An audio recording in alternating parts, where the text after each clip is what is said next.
Long before our modern world took shape, the Norse cosmos was ruled by mighty gods, fearsome giants, and creatures of chaos. And walking the fine line between all of them was Loki. Loki was no ordinary god.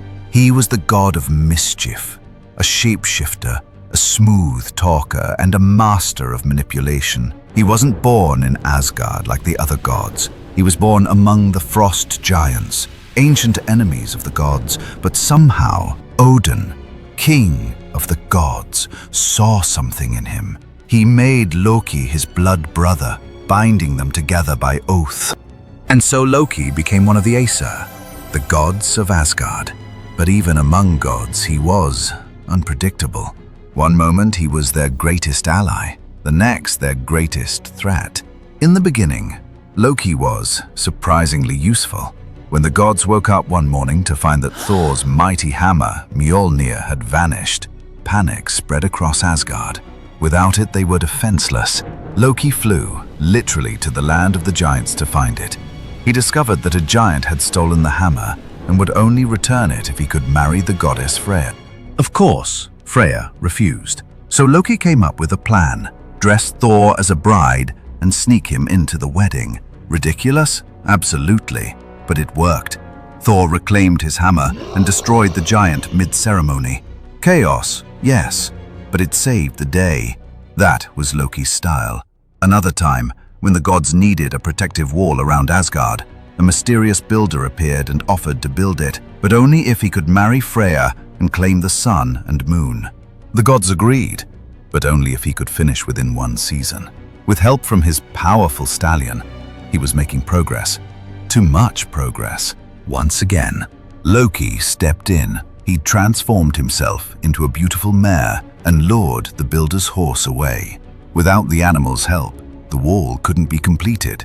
Loki's interference cost the builder the deal and his life. The gods were pleased, and yet, his tricks grew darker with time.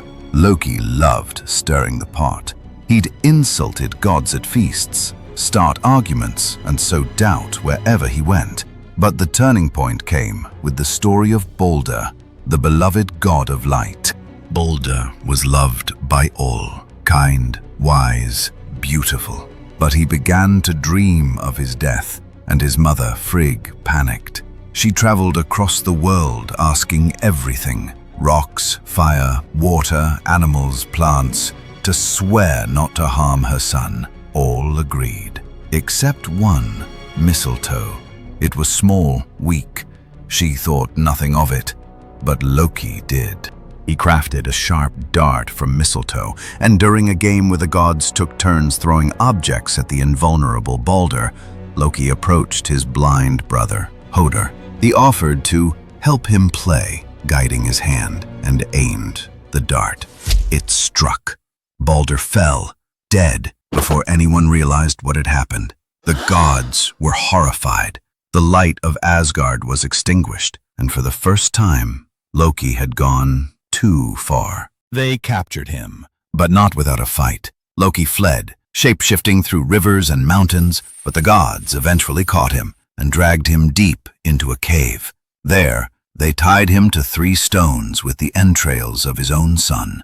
Above his face, they hung a serpent that dripped venom onto him. Only his loyal wife Seijan stayed. She held a bowl to catch the poison, but when she had to empty it, the venom would strike Loki's face. His screams were so intense they made the earth quake, and there he remains, but not forever. The gods know that one day, Loki will break free. He will lead the giants in Ragnarök, the final battle, the war of gods, monsters, fire and ice, that will bring the world to its knees. But that story, the one where everything ends, is one for another time.